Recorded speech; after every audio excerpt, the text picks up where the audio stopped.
on, guys? Welcome back to my channel, and today we are reviewing Mission Impossible 4 Ghost Protocol. So Mission Impossible 4 Ghost Protocol is directed by Brad Bird, who also directed The Incredibles and the much more recent Incredibles 2. Both of those films were incredible, no pun intended, and I was really excited to see what he could do with a live-action film, because I saw The Incredibles and The Incredibles 2 before I saw Ghost Protocol, so I was super excited to see what he could do with a live-action film, because this was his first live-action film that he's ever done. And of course, it stars Tom Cruise once again as Ethan Hunt. So the plot of this movie is kind of difficult to explain, but it's pretty straightforward when I get it out there, so let me try. So Mission Impossible 4 tells the story of Ethan Hunt, who is framed for the bombing of the Kremlin, and because of this, the entire IMF is disavowed. The president has evoked Ghost Protocol. The entire IMF, all of it, just the entire agency, everything is shut down, disavowed, completely just everything is let go. And now Ethan Hunt and 3 or 4 IMF fugitives are on the run on a mission to clear the IMF's name and prove that they did not bomb the Kremlin. Jumping right into my positives for this movie. Positive number 1, the direction. Normally this is not the first positive that I say if it is a positive. However, this needed to be the first thing that I mentioned because the direction in this film is, it's incredible. Like, I can't. Brad Bird being someone who came out of animated films, and this being his first debut live-action film, it's astonishing to me how well directed this movie is. It's perfectly directed. There's not a single shot in this movie that I didn't like. There's not a single frame that I didn't marvel at. Positive number 2, the storyline. The idea that the entire IMF is shut down, this agency that we've grown connected to is just completely gone, is incredible because Tom Cruise and his small group of people that are all that's left of the IMF literally have no time to rest. No time to rest at all. They're continuously on the run. And the circumstances with the bombing of the Kremlin are so perfect. They are so perfectly laid out that any person with any sense would be like, yeah, of course the IMF did it.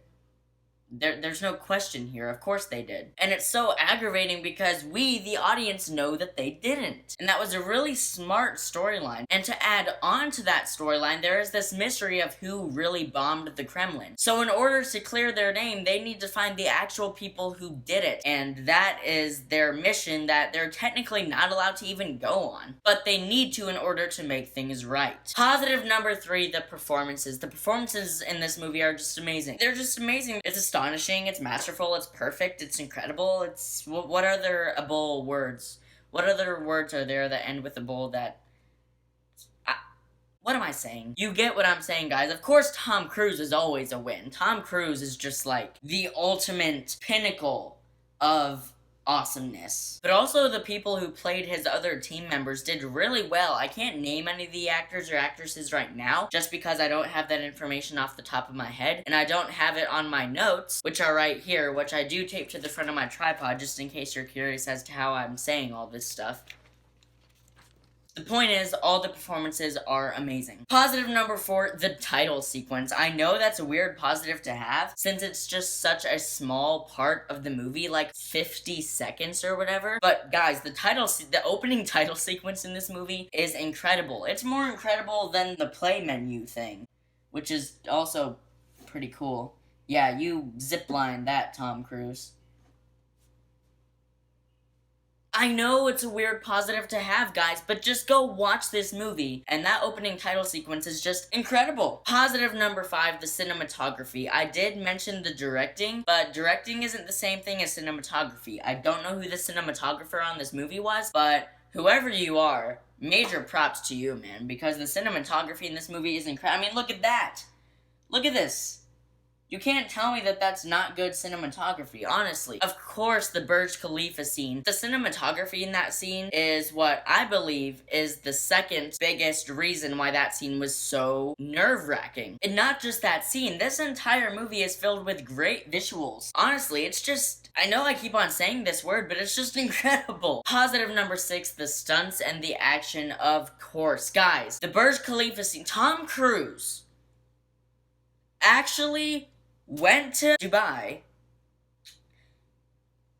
actually went to the 130th floor of the tallest building in the world, the Burj Khalifa, and actually climbed it.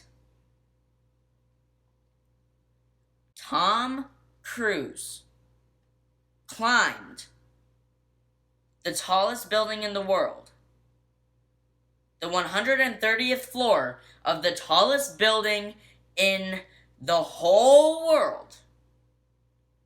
How tall is this building? Let's look it up. Oh my goodness! And not just that scene, guys. There are great stunts and action scenes all over this movie. Positive number 7, the team aspect of this movie. Guys, in Mission Impossible 2, Tom Cruise didn't have a team. It was just him. It was James Bond ripoff guy. In Mission Impossible 3, he had a team, but you didn't really feel for the members of his team. In this movie, you feel for each and every member on his team. And a good portion of this movie is this team having to come together and work together to get through these difficult situations, which there are a lot. I mean, I've already pointed this out, and it was really, really cool to see these people work together. There's more sneaky spy type stuff in this movie than there have been in the previous 2 entries. Mission Impossible 1 probably still has the most spy sneaking around stuff of the series. Positive number 8, the pacing. This movie is paced perfectly. It's perfect. I believe that this movie has the best pacing of any movie in the entire franchise. And I know that's making a big statement because a lot of people loved the pacing in Rogue Nation as well, which is the next movie I am reviewing. But I think the pacing in this one is the best in the whole lot, guys. I really do. And that's because each scene is integral to the story. It is vital that that scene is shown. The dialogue and the camera work and just the scene in general, they all are completely riveting and they all move by at the exact amount of time that they should. Unfortunately, it is time for my negatives. Negative number 1, the villain. Is there a villain? Yes, there is a villain in this movie, guys, but you don't know his motivation. You don't even really know his name. There is a saying that your story is only as good as your villain, and I do believe that in certain cases. Not with this case, because if this movie was as good as the villain in it, it would be the biggest abomination in action movie history. Because the villain in this movie is just not good, guys. I'm sorry. I know I've spent most of this video praising this film, but that doesn't mean I'm gonna step away from my true opinions about the negatives. The villain in this movie sucks, okay? He's not a good villain. You don't know what his motivations are. You know that he just wants money, but that's it. He's like, I just want money. I'm a big evil guy and I want money. Even though I'm already a billionaire, I want more money. What is he gonna do with more money? Okay? He's already a billionaire. And he probably makes $1 billion every day anyway. You don't need more money. Negative number 2. Wait, that was the only one? I only had 1 negative?